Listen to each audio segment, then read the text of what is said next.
तो जाति पूछो समाज की। जी हां, जातिगत आधारित जनगणना को लेकर सियासत गर्म चल रही है। 2021 की जनगणना में जातियों की संख्या जानने की ललक में राजनीतिक पार्टियां एड़ी चोटी का जोर लगा रही हैं। सभी पार्टियों की नजर है खासकर ओबीसी वोट बैंक पर। जाति की इस राजनीति पर हमारा खास कार्यक्रम आप देख पा रहे हैं, जाति पूछो समाज की। उनको निर्णय लेना है, वो जो भी उचित समझे वो निर्णय। अब हम लोगों को बस इंतजार है निर्णय का।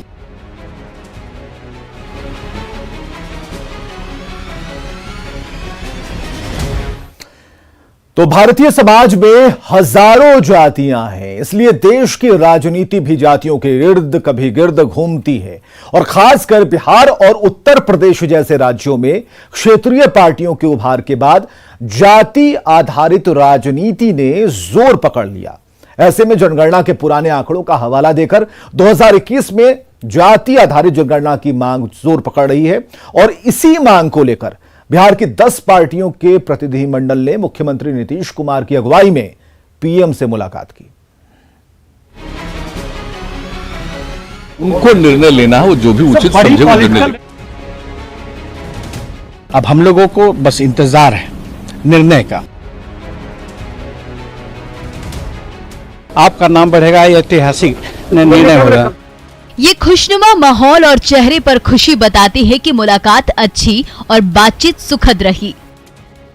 पटना से करीब 1000 किलोमीटर दूर देश की राजधानी दिल्ली में बिहार की 10 पार्टियों के डेलीगेशन ने जातीय जनगणना के मुद्दे पर प्रधानमंत्री नरेंद्र मोदी से मुलाकात की। प्रधानमंत्री के साथ बिहार के नेताओं की ये बातचीत करीब 40 मिनट तक चली।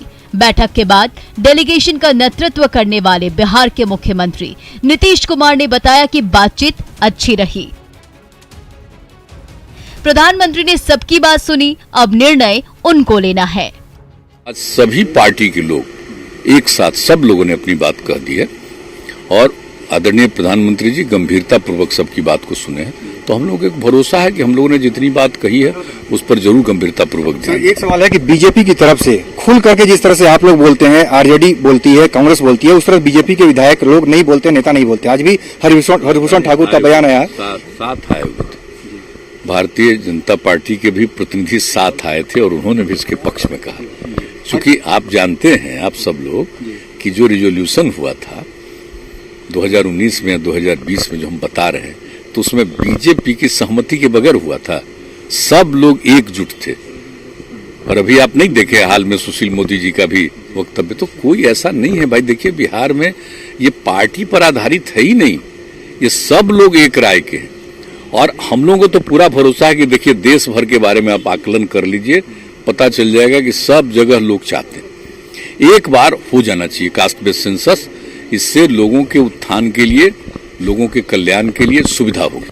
बिहार विधानसभा के नेता प्रतिपक्ष और आरजेडी नेता तेजस्वी यादव ने कहा, ये सिर्फ बिहार की मांग नहीं बल्कि पूरे देश की मांग है। जब खर्चा जानवरों के लिए हो रहा है, गिनती के लिए, पर्यावरण के लिए हो रहा है, पेड़ पौधों के लिए हो रहा है, तो आपको पता तो चलेगा कि भाई कौन किस जात के हैं। तभी तो रिजर्वेशन में भी लागू करने में भी लोगों को सहूलियत होगी। तो ये सारी चीजें जो है प्रधानमंत्री जी समय दिए, हम उनको धन्यवाद देते हैं। और बातें हम लोगों के डेलीगेशन की आदरणीय मुख्यमंत्री जी के नेतृत्व में, हम मुख्यमंत्री जी को भी धन्यवाद देते हैं कि हम लोगों के प्रस्ताव को, हम लोगों की मांग पर जो है प्रधानमंत्री जी से समय मांगे और प्रधानमंत्री जी ने गंभीरता से सुना है। अब हम लोगों को बस इंतजार है निर्णय का। अब सुने तो हैं, अब हम सब लोग की मांग पे प्रधानमंत्री जी को, केंद्र सरकार को निर्णय लेना है। क्योंकि पार्लियामेंट में क्योंकि ऑलरेडी एक बार हो ही चुका था। बैठक में शामिल सभी नेताओं ने बातचीत को सकारात्मक बताया और उम्मीद जताई कि पीएम नरेंद्र मोदी जातीय जनगणना के पक्ष में कोई निर्णय लेंगे। ये प्रथम बार ऐसा हुआ है, नहीं बहुत पहले भी होता रहा है बिहार में कि जब कभी नेशनल अंतर्राष्ट्रीय मुद्दा होता है तो पक्ष विपक्ष दोनों साथ है। इस बार भी भाजपा के प्रति सब लोग ऐसा कह रहे थे कि भाजपा नहीं चाहती है जातीय जनगणना, तो भाजपा का भी डेलीगेट है और एक डेलीगेशन में आया हुआ स्पष्ट रूप ने कहा कि वह जातीय जनगणना हो, इसमें किसी को कोई ये नहीं है, हम लोग सब साथ हैं। माननीय मुख्यमंत्री नीतीश कुमार जी ने सारे बात को गंभीरता से मजबूती से रखें और माननीय प्रधानमंत्री गंभीरता से सुने हैं और उन्होंने निश्चित तौर पे उन्होंने आश्वस्त किया कि हम लोग इस पे देखते हैं और निर्णय समय आने पे हम लोग लेंगे। हम लोगों ने बताया है वो बहुत गौर से सुने हैं, उन्होंने ना नहीं कहा, बोला बिल्कुल हम लोग इस पर चिंतन करके कुछ न कुछ काम करेंगे और निश्चित तौर पर जाति आधारित होना चाहिए जनगणना, ये बिल्कुल उन्होंने ना नहीं कहा है। इसलिए हम लोग उम्मीद करते हैं कि बिहार के हित में, देश के हित में ये करेंगे। सिर्फ ये 11 रुकनी जो सर्वदलीय समिति है वो नहीं है, बल्कि 13 करोड़ बिहार की जनता की आवाज है और देश के सैकड़ों करोड़ की आबादी की आवाज है। दरअसल जातिगत जनगणना का ये मुद्दा फिर से तब गरमाया जब संसद में केंद्र सरकार के एक मंत्री ने बयान दिया कि जातिगत जनगणना नहीं होगी। वैसे तो दशकों से जातिगत जनगणना की मांग हो रही है, लेकिन बिहार विधानमंडल से 2 बार 2019 और 2020 में जातीय जनगणना को लेकर प्रस्ताव पारित किया जा चुका है। सर्वसम्मति से पारित प्रस्ताव में मांग की गई थी कि साल 2021 में होने वाली जनगणना में जातीय आंकड़े दिए जाए। न्यूज़ 18 के लिए दिल्ली से अमितेश की रिपोर्ट।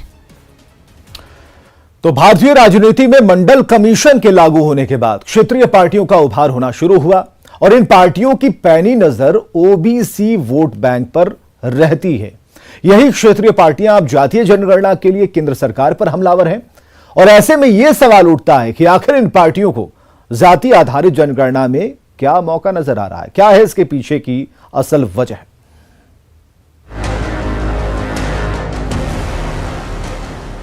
जाति आधारित जनगणना कराने का मुद्दा बिहार में जोर पकड़ रहा है। बात बात में सरकार की आलोचना और मुखालफत करने वाले विपक्ष के नेता तेजस्वी यादव तो इस मुद्दे पर पूरी तरह मुख्यमंत्री नीतीश कुमार के साथ खड़े हैं। ऐसे में सवाल उठता है कि आखिर बिहार की विपक्षी पार्टियों समेत लगभग सभी राजनीतिक पार्टियां जाति आधारित जनगणना के लिए लामबंद क्यों होने लगी हैं? जेडीयू की तरह राष्ट्रीय जनता दल का भी तर्क है कि जातिगत जनगणना से यह पता चल सकेगा कि कौन सी जाति अभी पिछड़ेपन का शिकार है, ताकि उसकी जनगणना के आधार पर उन्हें आरक्षण का लाभ देकर स्थिति को मजबूत किया जा सके। लेकिन वरिष्ठ पत्रकार डॉक्टर संजय कुमार इसके पीछे कुछ और ही तर्क देते हैं। जाति आधारित जनगणना की मांग इसलिए पार्टियां कर रही है कि आपको याद होगा कि मंडल कमीशन के लागू होने के बाद क्षेत्रीय पार्टियों का जिस तरह से उभार हुआ और खास करके बिहार और यूपी में, बिहार में आरजेडी और जेडीयू जिस तरह से ओबीसी का वोट लेते रही और उनका विकास होते रहा, उसी तरह से वो स्थापित अपने को कर पाए और सत्ता में भागीदारी रही, सत्ता में अपने को स्थापित कर पाए। वहीं यूपी में ओबीसी का वोट सपा को मिलते रहा और वहाँ स्थापित होते रही। तो स्वाभाविक है कि जातीय जनगणना की मांग इसलिए ये कर रहे हैं कि ताकि हम ओबीसी को बता सकें कि देखिए आपकी संख्या इतनी है और आपकी हिस्सेदारी इतनी कम मिलती है। तो क्षेत्रीय पार्टी हमेशा जातीय राजनीति को केंद्र में रख करके अपने फैसले लेते रही हैं, साधते रही है सत्ता को। तो जातीय जनगणना की मांग इसलिए कर रहे हैं कि कल जो भी हमारी हिस्सेदारी होगी वो पार्टी में भागीदारी विचारधारा के आधार पर नहीं बल्कि जाति की संख्या के आधार पर होगी। इसलिए क्षेत्रीय पार्टियां जाति आधारित जनगणना की मांग करते रही है। राजनीतिक विश्लेषकों की राय है कि ओबीसी की राजनीति करना क्षेत्रीय पार्टियों को ज्यादा मुफीद लगता है। इससे विकास और दूसरे मुद्दों से आसानी से ध्यान भटकाया जा सकता है। वैसे भी बिहार और यूपी जैसे राज्य में जाति आधारित राजनीति का लंबा इतिहास रहा है। मौजूदा समय में पिछड़ी जातियों को 27% आरक्षण मिलता है। 2011 की जनगणना के मुताबिक बिहार की जनसंख्या 10 करोड़ 38 लाख है। इसमें 82.69% आबादी हिंदू और 16.87% आबादी मुस्लिम समुदाय की है।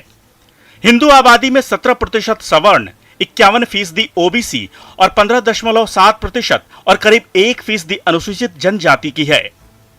बिहार में तेजस्वी यादव का ओबीसी वोट बैंक पर प्रभाव बढ़ रहा है, जबकि नीतीश कुमार भी ओबीसी पर अपना असर छोड़ना चाहते हैं। ऐसे में ये पार्टियां इस मुद्दे पर एक साथ आ गई हैं। ओबीसी वोट बैंक को लेकर आरजेडी और जेडीयू जैसी क्षेत्रीय पार्टियों की जीभ लपलपाने के पीछे इसका कारण सुनिए। राजनीतिक पार्टियों को साफ साफ फायदा दिख रहा है कि एक तो कि हमें बैठे बैठाए हुए एक मुद्दा मिल जाएगा, मंडल कमीशन के बाद ये दूसरा मंडल पार्ट 2 दिख रहा है क्षेत्रीय पार्टियों को, और क्षेत्रीय पार्टियों को शूट करता है जाति आधारित राजनीति करने पर, चूंकि फिर उनको जन समस्याओं पर बहुत ऊर्जा नहीं लगानी पड़ती है, रोजगार पर, विकास पर बहुत बात नहीं करनी पड़ती है। वो अपने को जाति का छत्रप बताते हैं, जाति का रहनुमा बताते हैं, और स्वाभाविक तौर पर जो सेंटिमेंटल वोट है वो गोलबंदी जातियों का उनके पक्ष में हो जाती है और चीज़ों को परिणाम में बदल देते हैं। इसलिए टिकट लेने से लेकर के चुनाव लड़ने और चुनाव को परिणाम में बदलने तक में जातीय जो समीकरण है वो उनको सूट करेगा कि हम इस जाति से आते हैं इसलिए हमारी इतनी हिस्सेदारी होनी चाहिए। तेजस्वी का दावा है कि अगर केंद्र सरकार जातिगत जनगणना कराने की मांग अस्वीकार कर देती है तो सीएम नीतीश कुमार ने भरोसा दिया है कि बिहार सरकार कर्नाटक मॉडल की तर्ज पर अपने खर्चे पर यह जनगणना करवा सकती है। इससे पहले फरवरी 2019 में बिहार विधानमंडल और 2020 में बिहार विधानसभा में जातीय जनगणना कराने का प्रस्ताव सर्वसम्मति से पास होने के बाद 2 बार केंद्र सरकार को भेजा जा चुका है। केंद्र और राज्य की सत्ता में ओबीसी का प्रभाव लगातार बढ़ रहा है। बिहार में ओबीसी जदयू, राष्ट्रीय जनता दल और भाजपा तीनों के साथ है। उत्तर प्रदेश की बात करें तो ओबीसी वोटर भाजपा और सपा के साथ खड़े नजर आते हैं। महाराष्ट्र में उद्धव सरकार ओबीसी को साधने की कोशिश में लगी है। हालांकि धीरे से ओबीसी कार्ड खेलने में भाजपा भी पीछे नहीं है। खासकर 2015 में बिहार विधानसभा चुनाव में संघ प्रमुख मोहन भागवत के बयान के बाद हुए राजनीतिक नुकसान का बीजेपी को अच्छे से अंदाजा है। इसलिए बीजेपी इस मामले में फूंक कर कदम रख रही है। हाल ही में केंद्र ने मेडिकल एजुकेशन में 10% आर्थिक पिछड़ों के साथ साथ 27% ओबीसी आरक्षण को मंजूरी दी है।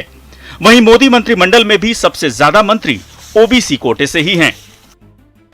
बीजेपी के लिए, चूंकि बीजेपी नेशनल पार्टी है, तो कांग्रेस को भी इसका लाभ नहीं मिलते रहा है। मैं बार बार कह रहा हूं कि क्षेत्रीय पार्टियां इसका लाभ लेते रही है, और बीजेपी को भी ठीक है, लोकसभा के चुनाव में ओबीसी उनको वोट देती है, लेकिन राज्य का जब चुनाव होता है तो चीजें बदली हुई होती हैं।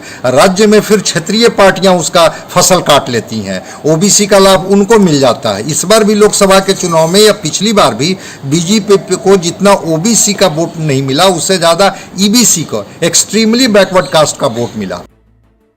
जानकारों का मानना है कि केंद्र सरकार जातीय जनगणना कराने के पक्ष में नहीं है। पिछले दिनों लोकसभा में एक सवाल के जवाब में केंद्रीय गृह राज्य मंत्री नित्यानंद राय ने कहा था कि सरकार ने नीतिगत तौर पर यह फैसला किया है कि 2021 की जनगणना में केवल अनुसूचित जातियों और अनुसूचित जनजातियों के लिए जनगणना कराया जाएगा, जातीय जनगणना नहीं। सरकार के सदन में दिए गए इसी बयान के बाद खासतौर पर बिहार में ओबीसी की राजनीति गर्मा गई है।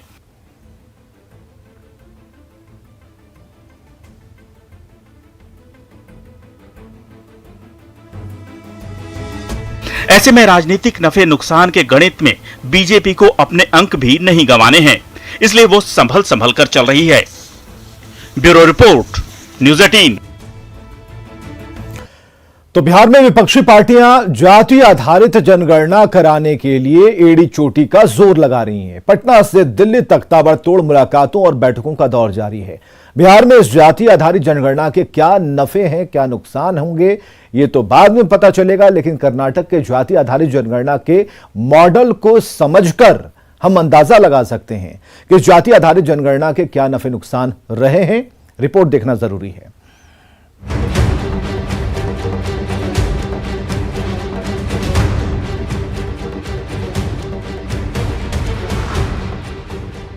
ऐसा लगता है कि बिहार की विपक्षी पार्टियां ये मान बैठी हैं कि जाति आधारित आंकड़े आने के बाद उनकी राजनीतिक जमीन पर सत्ता की फसल लहलहा उठेगी। सियासी गणित में उन्हें बम्पर नंबर मिल जाएंगे।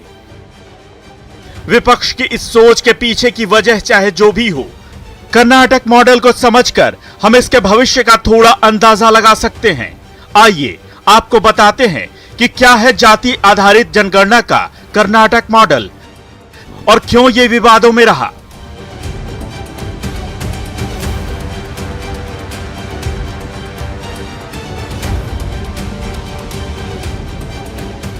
कर्नाटक सरकार ने अपने खर्च पर जाति आधारित जनगणना कराई थी। कर्नाटक के तत्कालीन मुख्यमंत्री सिद्धारमैया ने 2014-15 में जाति आधारित जनगणना का फैसला किया, लेकिन इसे असंवैधानिक बताकर काफी हो हल्ला मचा, तो इसका नाम बदलकर सामाजिक और आर्थिक सर्वेक्षण कर दिया गया। 150 करोड़ की इस योजना में जनगणना के फॉर्म में ही जाति का कॉलम जोड़ा गया। 2017 के आखिर में कंठराज समिति ने सरकार को अपनी रिपोर्ट सौंपी।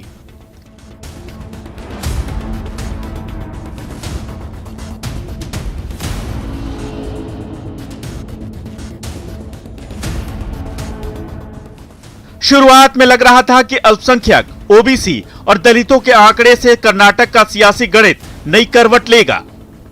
सिद्धारमैया का यह कदम सोशल इंजीनियरिंग के लिए क्रांतिकारी साबित होगा, लेकिन हुआ उल्टा। 2018 के चुनावों में सिद्धारमैया ने बड़े जोश के साथ अपने इस अहिंद एजेंडे का लिटमस टेस्ट किया, लेकिन सामाजिक बदलाव का सिद्धारमैया का यह समीकरण कांग्रेस के लिए सेल्फ गोल साबित हुआ। पार्टी बहुमत से दूर हो गई। जिन सीटों पर कांग्रेस 2013 में जीती थी, उनमें 1/3 सीटें उसकी झोली से निकल गई। सामाजिक आर्थिक सर्वेक्षण के छद्म नाम से शुरू हुई यह कवायद विवादों में घिर गई। जो लोग अपने समुदाय को ओबीसी या SC/ST में शामिल कराना चाहते थे, उनके लिए यह बड़ा मौका साबित हुई। इसके अजीबोगरीब नतीजे सामने आए। ऐसे लोगों ने अपनी उपजातियों का नाम जाति के कॉलम में लिखा। कर्नाटक में अचानक 192 से ज्यादा नई जातियां सामने आ गईं। इनमें 80 नई जातियां ऐसी थीं जिनकी संख्या 10 से भी कम थी। यही नहीं, इस कारण ओबीसी की संख्या में भारी बढ़ोतरी हो गई, जबकि लिंगायत और वोकालिगा जैसे समुदाय की जनसंख्या में कमी आ गई। सिद्धारमैया ने रिपोर्ट के आंकड़े को सार्वजनिक करने से इनकार कर दिया, लेकिन नेताओं को अपने जिले की जाति की जनगणना के आंकड़े उपलब्ध हो गए। और तो और जनगणना कराने वाली सिद्धारमैया सरकार ने भी इसे स्वीकार नहीं किया। इसके बाद बनी जेडीएस कांग्रेस गठबंधन सरकार और बीजेपी सरकार ने भी इस रिपोर्ट को ठंडे बस्ते में डाल दिया। Bureau report, news 18। तो सवाल है कि क्या सिर्फ जातियों की संख्या जानकर ही विकास हो सकता है? अगर विकास की राजनीति ही करनी है तो जातियों के आंकड़े क्यों चाहिए? जाति की राजनीति पर हमारे इस खास पेशकश में आज के लिए बस इतना ही। देखते रहिए न्यूज़ 18 बिहार झारखंड। उनको निर्णय लेना है, वो जो भी उचित समझे वो निर्णय लें। अब हम लोगों को बस इंतजार है निर्णय का।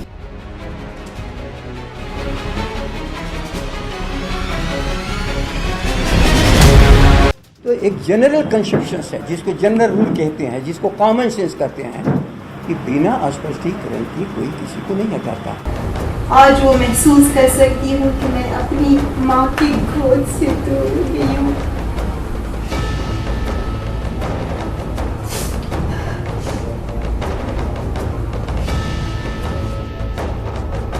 अपना देश, अपनी जमीन और अपनी मिट्टी से किसी को दूर कर दिया जाए तो दिल ऐसे ही फूट पड़ता है। ये है अफगानिस्तान की सांसद अनारकली, जिन्हें काबुल से सुरक्षित बचाकर भारत लाया गया तो उनसे देश छोड़ने का दर्द छुपाया न गया। अनारकली बताती हैं कि जो कुछ मीडिया के जरिए लोगों के सामने आ रहा है, हकीकत उससे भी ज्यादा भयानक है। देश के लोगों से बहुत प्यार करती हूँ।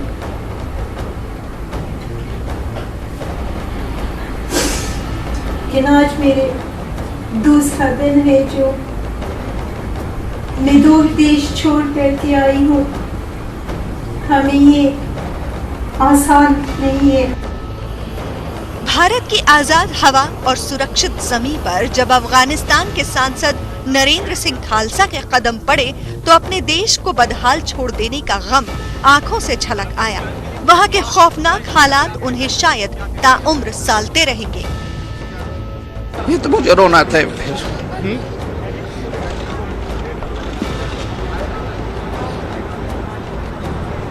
सर आप जाएंगे अपने घर, आप चिंता मत करिए, आप जाएंगे, ऐसा आप रोइए मत सर।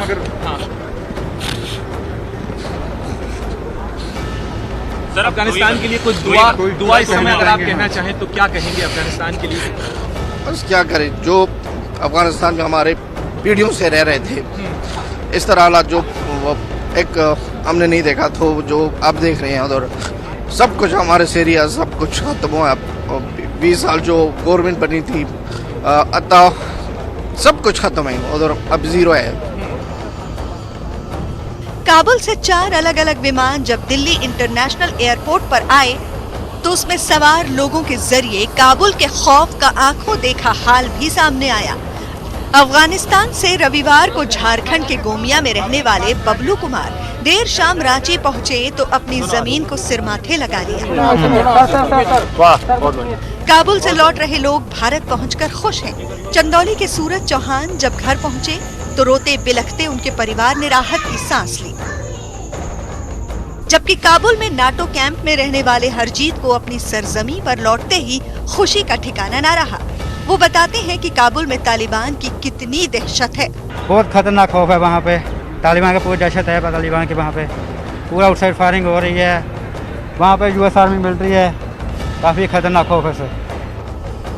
बताया गया कि 4 विमान काबुल में फंसे 146 लोगों को दिल्ली एयरपोर्ट पर लाए। कतर एयरवेज के विमान से 30, विस्तारा के विमान से 104, एयर इंडिया के विमान से 1 और इंडिगो के विमान से 11 भारतीय दिल्ली लाए गए। अफगानिस्तान में फंसे भारत के लोगों को बाहर निकालने के लिए भारत सरकार ने मिशन काबुल चलाया है। इसके तहत रोजाना अलग अलग विमानों से लोगों को भारत लाया जा रहा है। बताया गया कि 46 अफगान सिखों और हिंदू समुदाय के लोगों को भी बाहर निकाला जा रहा है।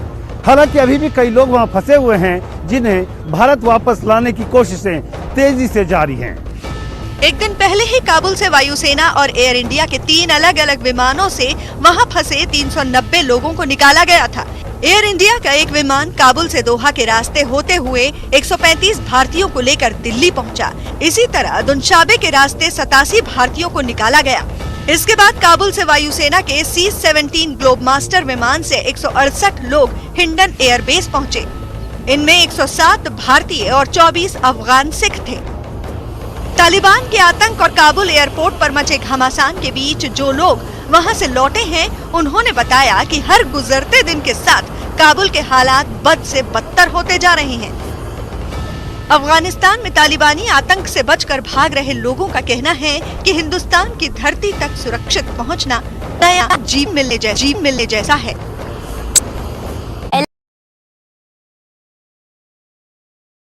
रहे थे कि अब सब कुछ ठीक